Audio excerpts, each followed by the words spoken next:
Assalamu alaikum students, welcome. So we will continue with the topic that is challenged children, in which we have completed the physical challenges. Now we will continue with the mentally challenged. This is the part second of the topic. This is not necessary in the we should say challenged children. Actually I have mentioned मैंने इसलिए challenged children लिखा कि children ही बड़े होते हैं, उन्हीं में फिर disabilities होती है. तो ये सारा सिर्फ बच्चों पे नहीं बड़ों पे भी क्या कहते हैं अप्लाई होता है. हम बोल सकते हैं मेंटली है, जिसमें हमें आज डिस्कस करना है कि मेंटली हैंडीकैप्ड क्या होता है. ये चैलेंज्ड चिल्ड्रंस ऐसे होते हैं जिनमें मेंटल हैंडीकैप्डनेस, फिजिकल हैंडीकैप्डनेस, सोशल हैंडीकैप्डनेस होती है. तो फिजिकल हैंडीकैप्ड हमने परसों डिस्कस किया, आज हम मेंटली हैंडीकैप्ड डिस्कस करेंगे. Mental handicapped. So mentally handicapped is mental retardation is the significantly sub-average general intellectual functioning existing concurrently with deficits in adaptive behavior manifested during the developmental period. Means mentally handicapped में बहुत सारी चीज़ें आती है, जिसमें एक चीज़ है मेंटल रिटार्डेशन. जब एक बंदा, कोई बच्चा या कोई इंडिविजुअल मेंटली रिटार्डेड होता है तो वो उसको हम बोलते हैं मेंटली हैंडीकैप्ड है. तो ये मेंटली रिटार्डेशन क्या होती है? सिग्निफिकेंटली सब एवरेज जो जनरल मतलब इंटेलेक्चुअल फंक्शनिंग होती है, इंटेलेक्चुअल हमारा सोचने समझने की, सुनने बोलने की जो कैपेसिटी होती है वो इसमें सब एवरेज होती है. तो existing concurrently with deficit in adaptive behaviour. इसमें एडेप्टिव बिहेवियर जो होता है वो डेफिसिट होता है, इसमें कमी होती है. एडेप्टिव बिहेवियर किसको बोलते हैं? एडेप्टिव बिहेवियर वो बिहेवियर होता है जिससे हम रोज़मर्रा के एनवायरनमेंट के साथ, रोज़मर्रा के जो हमारे रोज़मर्रा की ज़िंदगी में जो हमारे उतार चढ़ाव या हमारी अप्स डाउन्स हमारी लाइफ में आते हैं, उनके साथ जब हम सामना करते हैं, उनको सॉल्व करते हैं, हमें वो कैपेबिलिटी होती है कि हम अपनी प्रॉब्लम को किस तरह सॉल्व करें, हमारे आसपास का जो एनवायरनमेंट उसके साथ हम किस तरह एडजस्टमेंट करें, उसको हम अडेप्टिव बिहेवियर बोलते हैं. लेकिन यहाँ पे क्या होता है, जो अडेप्टिव बिहेवियर होता है वो डेफिसिट होता है, इसमें कमी होती है. वो जिसमें मेंटली हैंडीकैप्ड होते हैं उनमें वो फुली कैपेबल नहीं होते कि वो अपने आप को फुली अडेप्ट अपने बिहेवियर के साथ कर ले. Manifesto during developmental period. Usually ये तब देखा जाता है जब डेवलपमेंट पीरियड होता है, जब डेवलपमेंट हो रही होती है और ड्यूरिंग दैट पीरियड ये जो बिहेवियर हम उसका होता है मेंटली रिटार्डेड का या मेंटली हैंडीकैप्ड का, उसका वो बिहेवियर डेवलपमेंट पीरियड में क्या होता है, वो नॉन एडेप्टिव बिहेवियर होता है. It includes low learning abilities, poor malnutrition, social maladjustment in combination. मतलब इसमें क्या होता है, लर्निंग एबिलिटी लो होती है.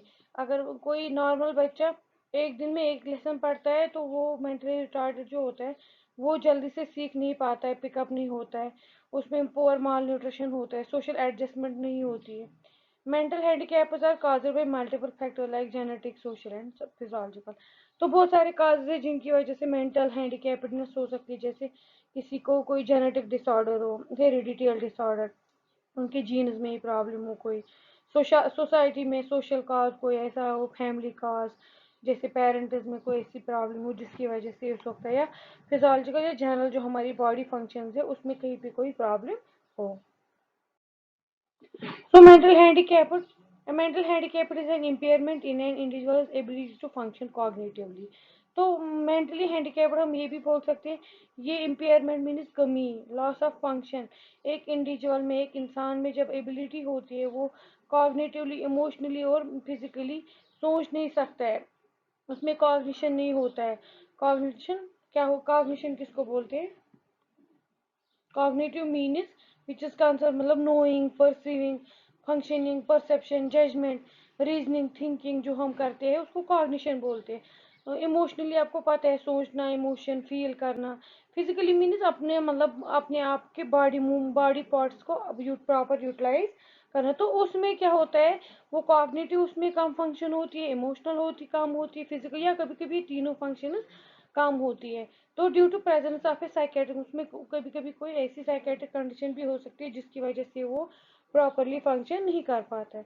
This condition hinders someone is ability to perform a task और prevents that person from engaging in an activity without assistance. तो ये चीज़ें क्या करती है, इस कंडीशन की वजह से उसकी एबिलिटी, नॉर्मल काम करने की एबिलिटी नहीं रहती है, वो प्रिवेंट करते हैं एक इंसान को नॉर्मली एंगेज होने में, मतलब नॉर्मल एक्टिविटीज़ में, तो उसको असिस्टेंस की ज़रूरत पड़ती है।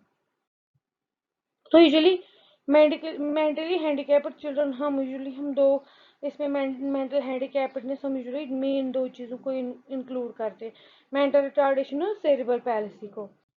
So mental retardation is defined as significantly sub-average general intellectual functioning, resulting in associated with concurrent impairment in adaptive behavior, which manifested during the development period. This is the definition given by American Association of Mental Deficiency.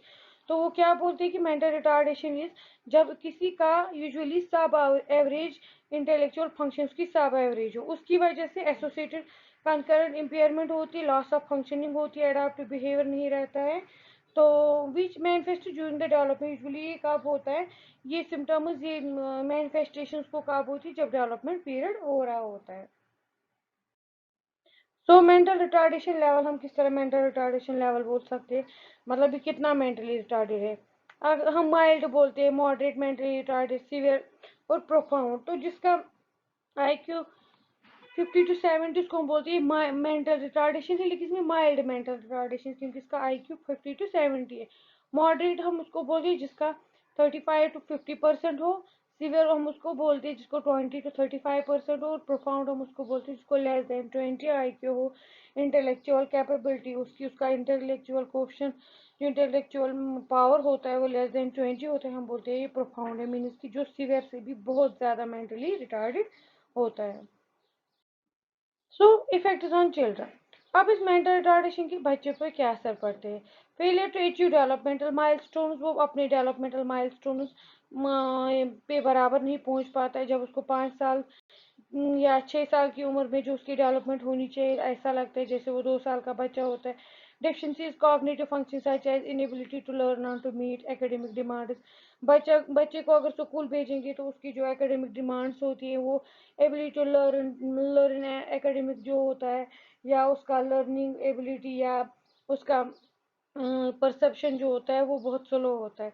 Expressive और receptive language problem, उसमें वो express ही नहीं कर पाता है, या तो वो रिसीव ही नहीं कर पाता, उसमें वो लैंग्वेज प्रॉब्लम हो जाती है, वो एक्सप्रेशन ही नहीं याद होता है उसमें, क्योंकि उसमें कोहेरेंस नहीं होती है, प्रॉपर IQ ही नहीं होता है। जब परसेप्शन ही प्रॉपर नहीं हो तो वो एक्सप्रेस भी नहीं कर पाता है। साइकोमोटर स्किल डिफिकल्टी, मतलब वो अपने हाथ पैर ज़्यादा यूज़ नहीं कर सकता है, उसमें वो साइकोमोटर स्किल नहीं होते। Difficulty performing self care active, वो अपने आप का जो मतलब कॉम्बिंग डेली, मतलब अपने बादिंग वगैरह भी विदाउट असिस्टेंस वो नहीं कर पाते। न्यूरोलॉजिकल इम्पेयरमेंट्स होती है, medical problem such and seizure, जैसे उनको क्या कहते हैं उसको, एबनॉर्मल बॉडी मूवमेंट्स हो सकती है। Low self esteem, depression and liable moods, उनका डिफरेंट मूड्स होता है। यूजुअली वो डिप्रेशन में रहते हैं, उनका मूड बहुत ज़्यादा ख़राब रहता है, इरिटेबल होते हैं, फ्रस्ट्रेटेड हो जाते हैं, कभी कभी उनमें लैक ऑफ क्यूरियोसिटी नहीं रहती, उतनी क्यूरियस नहीं होते किसी चीज़ के लिए। ट्रीटमेंट मोडेलिटीज, अब क्या हो सकता है, हम क्या कर सकते हैं ट्रीटमेंट। यूजुअली सबसे पहले हमें उनका बिहेवियर मैनेज, क्योंकि मैंने आपको पहले ही बोला कि उनमें एडेप्टिव बिहेवियर नहीं रहते, तो उनका एडेप्टिव बिहेवियर मैनेजमेंट करना है। एनवायरनमेंट का सुपरविजन करना है, क्योंकि जिस एनवायरनमेंट में वो रहते हैं वो उनके लिए हार्मफुल हो सकता है, क्योंकि उनमें प्रॉपर साइकोमोटर स्किल, सोचने की जो उनकी ताकत कुवत होती है वो कम हो जाती है, परसेप्शन की कुवत कम होती है। तो उनका जो एनवायरनमेंट हो, हमें अंडर सुपरविजन उनको रखना चाहिए। Monitoring the child development needs and problem, और हमें टाइम टाइम विद माइलस्टोन्स देखना है क्या उसकी डेवलपमेंट प्रॉपर हो रही है, क्या क्या प्रॉब्लम्स हो रही है, ताकि हम उन प्रॉब्लम्स का ट्रीटमेंट कर सकें। Programs that this is maximize. Programs that maximize speech, language, cognitive, psychomotor, social, self-care and occupational skills. हमें ऐसे प्रोग्राम्स में बच्चों को इन्वॉल्व करना चाहिए जिससे उनकी लैंग्वेज, उनका स्पीच, उनका कॉग्निशन, उनका साइकोमोटर स्किल, ये सब कुछ उनका इंक्रीज हो जाए। फैमिली थेरेपी मीन्स जो फैमिली मेम्बर्स हैं उनको इन्वॉल्व करना है, ताकि वो उसको सपोर्ट सिस्टम प्रोवाइड करे, हेल्प करे, प्रॉपर गाइडेंस ट्रीटमेंट करे, उसका सेल्फ एस्टीम बढ़ाने में मदद करे, अप्रिसिएशन दे बच्चे को, सो दैट उसकी जो नीड्स भी फुलफिल हो जाए, और उसको क्या कहते हैं उसको, मतलब बच्चे को ये ना लगे कि उसमें मतलब कमी है, उसकी वजह से क्या होगा, उसको नेगेटिव बिहेवियर में चला जाएगा। Early intervention programmes for children younger than age 3 with mentor. Age 3 से छोटे जो बच्चे होते हैं उनमें अगर हम अर्ली इंटरवेंशन प्रोग्राम स्टार्ट करेंगे तो उनमें हम बहुत सारी चेंजेस ला सकते हैं और उनमें बहुत सारे डेवलपमेंट्स भी हो सकते हैं। Provide day suppose to train the child in basic skills such as bathing and feeding. हमें क्या करना चाहिए स्कूल्स में, डे स्कूल्स में बच्चों को ऐसी स्किल्स प्रोवाइड करनी चाहिए जिनसे वो डेली एक्टिविटीज में इन्वॉल्व हो, जैसे बाथिंग, खुद को खिलाना, खुद को नहाना, खुद को कॉम्बिंग करना, ग्रूमिंग करना। तो ये सब हम स्कूल में सिखा सकते हैं। सेरेब्रल पैलिसी, तो ये जो मैंने बोला आपको दूसरा टाइप मेंटल हैंडीकैप्डनेस का सेरेब्रल पैलिसी है। जैसे आप पिक्चर में देख सकते हैं कि सेरेब्रल पैलिसी वाला, ये तो उनको फेशियल पैलिसी हो गई होती है, हाथों में जैसे पैरालिसिस हुआ होता है, जैसे हाथ पैर भी पैरालाइज्ड होते हैं, डिफरेंट टाइप्स की पैलिसिस होती है। It is a disability that affects the ability to control muscles caused by damage to the brain while the brain is developing। तो यूजुअली इसमें क्या होता है, मसल कंट्रोल नहीं होता है। जो हम अपनी एबिलिटी है, जैसे हम हाथ पैर, जैसे हम उंगलियां बंद कर रहे खोल रहे, तो ये हमारे मसल्स का पावर है कि हम खुद अपनी मर्जी से हाथ खोलते और बंद करते। तो जो पैल्सी वाले, सेरेब्रल पैल्सी वाले, उनमें क्या होता है, उनमें वो एबिलिटी नहीं होती कि वो अपने मसल्स को कंट्रोल, यूजुअली ब्रेन डैमेज की वजह से होता है। जब ब्रेन की डेवलपमेंट हो रही होती है उस टाइम ब्रेन डैमेज हो जाता है और ये जो ये पावर होता है ये नहीं रहता है। इफेक्ट्स ऑफ सेरेब्रल पैल्सी की वजह से क्या होता है, एबनॉर्मल मसल ट्यून, मैंने आपको पहले ही बोला, मसल से स्ट्रेंथ लॉस हो जाए तो उसका जो मसल का ट्यून होता है यूजुअली वो लॉस, एबनॉर्मल मूवमेंट्स होते हैं, जर्क जैसे, सिकल्टल डिफॉर्मिटीज होती है, बूनी मतलब उंगलियां, पैर, हाथ टेढ़े हो सकते हैं, सीजर्स मतलब उनको एबनॉर्मल बॉडी मूवमेंट है जिसको हम लारिन वगैरह बोलते हैं, स्पीच प्रॉब्लम्स होती है, स्वेलविंग, निगलने में, हेयरिंग लॉस भी हो सकता है, विजन प्रॉब्लम्स भी हो सकती है, डेंटल प्रॉब्लम्स हो सकती है, बाउल और ब्लेडर कंट्रोल पे, उनको अपने बाउल और ब्लेडर पे कंट्रोल नहीं रहता है। कॉजेज, कॉजेज यूजुअली हर किसी जो जो भी हैंडीकैप्डनेस, यूजुअली कॉजेज हर किसी के सेम है, तो कंजेनिटल होंगे, बाय बर्थ हो सकते हैं, जेनेटिक डिसऑर्डर हो सकता है कि मतलब जेनेटिकली क्रोमोसोमल डिसऑर्डर, तो किसी को पोलियोमाइलिटिस हो गया, कम्युनिकेबल डिजीज की वजह से हो सकता है, perinatal condition during the birth और इन द मदर्स होम, उस टाइम मदर के कुछ फैक्टर्स ऐसे अनटोवर्ड रहे हो जिसकी वजह से हो सकता है, माल न्यूट्रिशन हो गया तो उसकी वजह से स्टंटेड रिटार्डेड ग्रोथ होती है, या एक्सीडेंटल इंजरी हो सकती है, या बहुत सारे ऐसे सोशियो कल्चरल फैक्टर, हमारी सोसाइटी के, हमारी फैमिली के, पेरेंट्स के कुछ या हमारे आसपास माहौल के कुछ ऐसे फैक्टर्स होंगे जिनकी वजह से ये हो सकता है। प्रिवेंशन, तो प्रिवेंट हम किस तरह कर सकते हैं, improvement of maternal health and educate care during peri conceptional prenatal and intranatal period, means जैसे हमें मैटरनल हेल्थ को, माँ की हेल्थ को इम्प्रूव करना है और हमें ध्यान रखना है कि ड्यूरिंग प्रेगनेंसी, चाहे प्री कंसेप्शन, कंसेप्शन, उसके बाद जब प्रेगनेंसी चलती है और ड्यूरिंग डिलीवरी वगैरह और आफ्टर, हमें केयर करना है बच्चे का भी और माँ का, जेनेटिक काउंसलिंग करनी है, मतलब जेनेटिक काउंसलिंग में हमें देखना है अगर कोई ऐसा पर्सन है, ऐसा इंडिविजुअल है जिसको चांसेस है जेनेटिक डिजीज होने की, हम उनको काउंसलिंग करनी है कि उनमें कौन सा जेनेटिक फैक्टर है जिसकी वजह से ये डिजीज काज हो सकती है, आफ्टर बच्चा होने के बाद बच्चे में भी ये जेनेटिक फैक्टर्स आ सकते हैं तो उनमें भी ये जेनेटिक डिजीज हो सकती है। Genetic screening of at people to prevent inherited disease like chromosomal और सेक्स लिंक्ड कंजेनिटल एनोमलीज, मतलब जेनेटिक स्क्रीनिंग ऐसे लोगों की करनी जिनको ऑलरेडी फैमिली में ऐसे केसेस हो, उनको हम एट रिस्क पीपल बोलते हैं, जिनको ऑलरेडी फॉर एग्जाम्पल किसी की मदर को, फादर को, दादा दादी या जनरेशन में किसी को भी कोई जेनेटिक, तो ऐसे लोगों को हमें स्क्रीनिंग करनी चाहिए ताकि उनमें जो सेक्स लिंक्ड कंजेनिटल एनोमलीज बच्चों में फिर कंजेनिटल बाइबल एनोमलीज हो सकती है उनको हम अवॉइड कर सकें।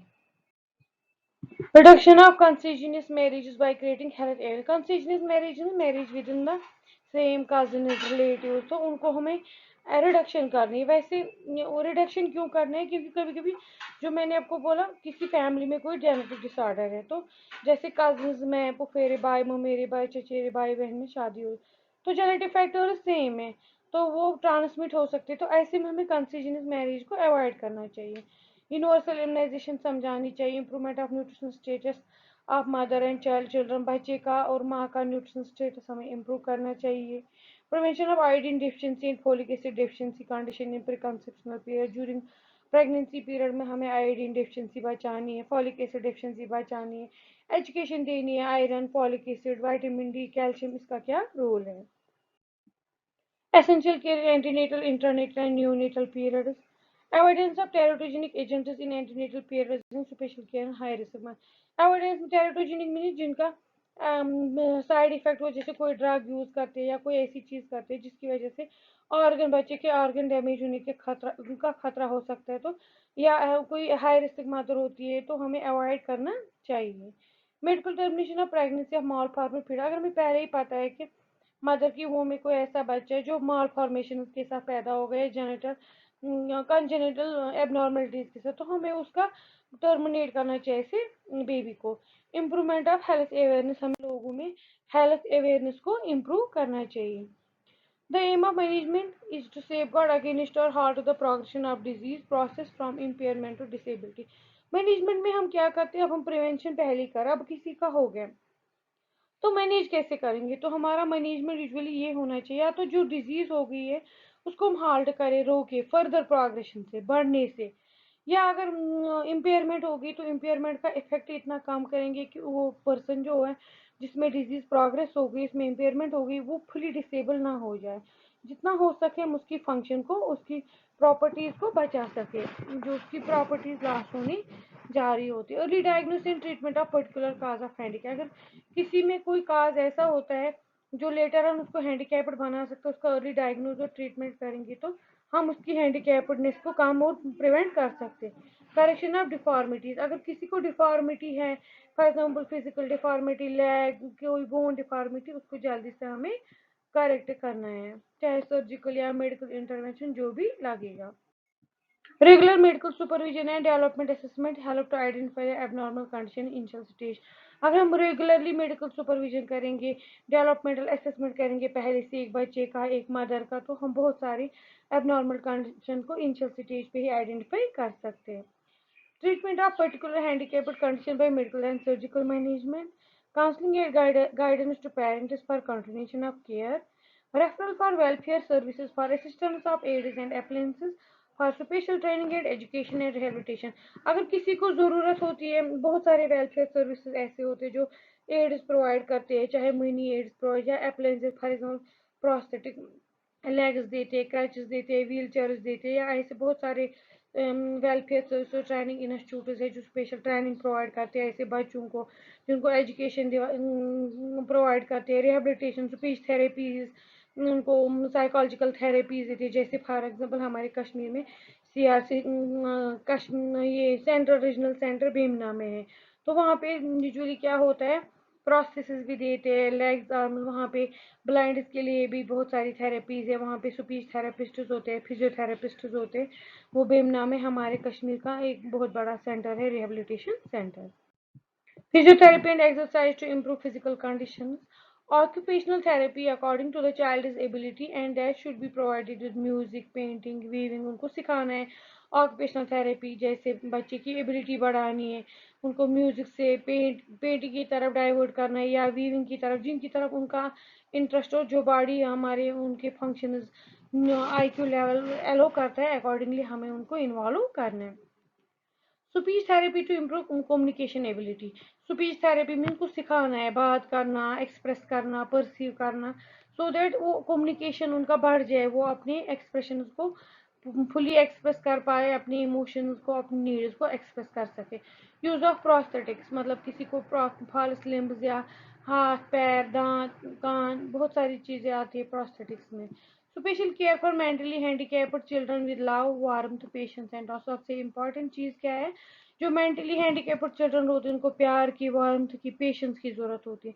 हमें हमारे पास अगर कोई ऐसा इंडिविजुअल है, चाहे हमारे पास वो पेशेंट ही क्यों ना हो, हमें ये समझना चाहिए कि इसका आईक्यू कम है, इसकी नीड ज़्यादा है, ये इसका पिकअप कम है, तो हमें इरिटेट नहीं करना है खुद को, हमें इरिटेबल नहीं बनना, उसको उसके साथ बैडली रिएक्ट नहीं करना है, गुड हमें वार्मथ पेशेंस के साथ हमें पेशेंट को ट्रीट करना है. रिहेबिलिटेशन. रिहेबिलिटेशन में मैंने आपको पहले भी बोला है, goal is to reduce the fall out of disability and handicapped condition. Rehabilitation में यूजुअली गोल होता है कि जितनी भी फंक्शन बची है, डिसेबिलिटी अगर हो गई, इम्पेयरमेंट हो गई, लेकिन डिसेबिलिटी के साथ ही उसकी फंक्शन को इम्प्रूव करना. strengthening the individuals actively participate in welfare of community and improve the social integration involved। उसकी strengthening जितनी भी बच्ची उसको actively participate करना, so that जितनी भी कैपेबिलिटी बच्ची उसको एक्टिवली यूटिलाइज करके उसको कम्युनिटी की वेलफेयर के लिए यूटिलाइज करे, उसको रिस्पॉन्सिबल बनाए, उसकी सोशल इंटीग्रेशन करे। So it should involve the following aspects, क्या क्या रिहेबिलिटेशन, मेडिकल रिहेबिलिटेशन जैसे restoration of functions with prosthesis, artificial limbs. Social rehabilitation includes restoration of family and social relationship by replacement. किसी को medical rehabilitation जैसे टांग cut गई, हाथ cut गया, पैर कट, किसी को सोशल जैसे पेरेंट्स मर गए किसी एक्सीडेंट में, तो social rehabilitation. Educational rehabilitation includes specialised training and educational facilities. Psychological rehabilitation for example restoration of personal dignity, किसी को कुछ लॉस हो जाता है तो कॉन्फिडेंस खो देता है, उसमें वो पर्सनल डिग्निटी मेंटेन करना, उसको काउंसिल करना, साइकोलॉजिकली उसको प्रिपेयर करना उस period of growth and development में जहाँ पे वो रिहेबिलिटेशन की नीड उसको होती है। Vocational rehabilitation includes restoration of capacity to earn livelihood. में बार बार बोल रही हूँ, मैंने रिहेबिलिटेशन नर्सिंग में भी पढ़ा है। रिहेबिलिटेशन वोकेशन मीन्स अपने लिए अर्न करना, अपनी लाइवलीहुड के लिए अर्न करना। जो भी बची हुई फंक्शन है उस फंक्शन के साथ कोई ऐसा वोकेशन ढूंढना, काम ढूंढना जिससे वो खुद को खिला पिला सके, अर्न कर सके। Welfare institute for handicapped at national level. अब बहुत सारे वेलफेयर इंस्टीट्यूट हैं नेशनल लेवल पे या इंटरनेशनल लेवल पे जो ऐसे हैंडीकैप्ड इंडिविजुअल्स के लिए काम करते हैं, जैसे national institute for orthopaedically handicapped वो कैलकाटा में है, national institute for mentally handicapped Hyderabad में, national institute for visually handicapped New Delhi, national institute for rehabilitation training and research Cuttack में, national institute for physically handicapped New. तो ये ऐसे इंस्टीट्यूट है जो ऐसे डिफरेंट कैटेगरीज ऑफ हैंडीकैप्ड जो इंडिविजुअल्स होते हैं उनके लिए सर्विसेज प्रोवाइड कर रहे हैं। Now nursing management of handicapped children. जो हैंडीकैप्ड बच्चे होते हैं उनकी कुछ उनका नर्सिंग मैनेजमेंट हम कैसे करेंगे। नर्सिंग मैनेजमेंट में हमें देखना है कि उनकी नीड्स क्या है, उनका क्या क्या चीज़ है जो उनकी नीड है, तो उसमें हम देखेंगे नर्सिंग मैनेजमेंट में हैंडीकैप्ड चिल्ड्रन का क्या हो सकता है, क्या क्या हो सकता है, आप भी गेस कीजिए। जैसे ineffective family coping and altered parenting related to handicapped. बच्चे की हैंडीकैप्ड कंडीशन की वजह से फैमिली कोप नहीं कर पा, ओवरकम नहीं, उनको उनके लिए एक सदमा जैसा होता है, उनको हेल्प करना। Anxiety of parents and family members, बहुत उनमें स्ट्रेस होता है। Altered nutrition less than body, बच्चे को केयर प्रॉपरली नहीं मिल रही क्योंकि वो एक्सप्रेस नहीं कर पा रहा है खुद अपना केयर नहीं, तो उसका जो न्यूट्रिशन है वो नॉर्मल से लेस होता है, तो उसको प्रॉपर रिक्वायरमेंट नहीं मिलती, तो उसका केयर करना है। पोटेंशियल फॉर इन्फेक्शन, क्योंकि बहुत सारे कंडीशन हैंडीकैप्ड कंडीशन किसी डिजीज, तो वो ज़्यादा रिस्क होते हैं getting infection. Self care deficit, वो जो फुली फंक्शनल नहीं होते हैं, चाहे मेंटल रिटार्डेशन हो या फिजिकल प्रॉब्लम हो या सोशल प्रॉब्लम, तो वो अपना खुद का केयर नहीं कर पाते। कम्युनिकेशन इम्पेयर्ड होती है तो कम्युनिकेट नहीं कर पाते। फिजिकल मोबिलिटी, ज़्यादा एक जगह से दूसरी जगह मूव नहीं हो पाते, तो उनको असिस्टेंस की ज़रूरत पड़ती है। अल्टर्ड एलिमिनेशन पैटर्न, जैसे बाउल ब्लेडर वो प्रॉपरली नहीं हो कर पाते। एक्टिविटी इंटॉलरेंस, वो कोई एक्टिविटी इंटॉलरेट नहीं कर पाते ज़्यादा टाइम तक। अल्टर्ड स्लीप पैटर्न, उनका नॉर्मल स्लीप पैटर्न नहीं होता। सेंसरी अल्ट्रेशन, विजुअल, ऑडिटरी, इनमें से कोई भी फंक्शन क्या हो सकता है, अल्ट्रेशन होती है। ग्रोथ एंड डेवलपमेंट अल्टर्ड होती है। डायवर्सनल एक्टिविटी डेफिसिट होता है। Knowledge deficit to continued care of handicapped, knowledge deficit होता है क्योंकि हैंडीकैप्ड चिल्ड्रन को हर एक चीज़ के साथ प्रोविजन नहीं होता है, रेस्ट्रिक्टेड मूवमेंट होती है, आईक्यू कम होता है, तो विद द रिजल्ट उनमें नॉलेज डेफिसिट होता है, बहुत सारी चीज़ों का नॉलेज होता है। So this was all about the mentally handicapped. इससे पहले मैंने आपको फिजिकली हैंडीकैप्ड, मेंटली, इसके बगैर भी है सोशली हैंडीकैप्ड। सोशली हैंडीकैप्डनेस मीन्स जो सोशली एडजस्ट ना हो, जैसे पेरेंट्स ने का डिवोर्स हो गया तो उनके बच्चों में सोशल इंटीग्रेशन नहीं रहती है, सोसाइटी में थोड़े बेचारे वो अलग से, या नेगलेक्ट चाइल्ड होता है, कोई उसका केयर करने वाला नहीं होता है, पेरेंट्स मर गए, एब्यूज हो जाता है, कोई चाइल्ड डिलिकेंसी में इन्वॉल्व हो जाता है। There are so many problem, लेकिन आपके सिलेबस में एफएमपीएस सेकेंडरी कम्युनिटी हेल्थ के सिलेबस में मेनली जो आपका वो टॉपिक है केयर ऑफ द हैंडीकैप, उसमें आपको फिजिकली एंड मेंटली है। तो फिजिकली हमने परसों किया, आज हम मेंटली करें, तो दोनों चीज़ों में हर एक चीज़ में आपको याद रखना है कि इनका केयर और काज यूजुअली सेम होता है, सेम काजेस होते हैं। अगर हम वो काजेस प्रिवेंट करेंगे, अर्ली डायग्नोसिस करेंगे, अर्ली ट्रीटमेंट करेंगे, तो हम बहुत सारी फंक्शंस को बचा सकते हैं, डिसेबिलिटी को मिनिमाइज कर सकते हैं, हैंडीकैप्डनेस को कम कर सकते हैं। रिहेबिलिटेशन सर्विसेज के की मदद से हम बहुत सारे जो इनके कॉन्सिक्वेंसेस होती है हैंडीकैप्डनेस के, वो हम कम कर सकते हैं। हमारा एक इम्पॉर्टेंट रोल है कि हमें एजुकेशन देनी है, अर्ली स्क्रीनिंग, डायग्नोसिस, ट्रीटमेंट में मदद करना है। So by this I have completed this topic. Hope you have understood. Thank you so much.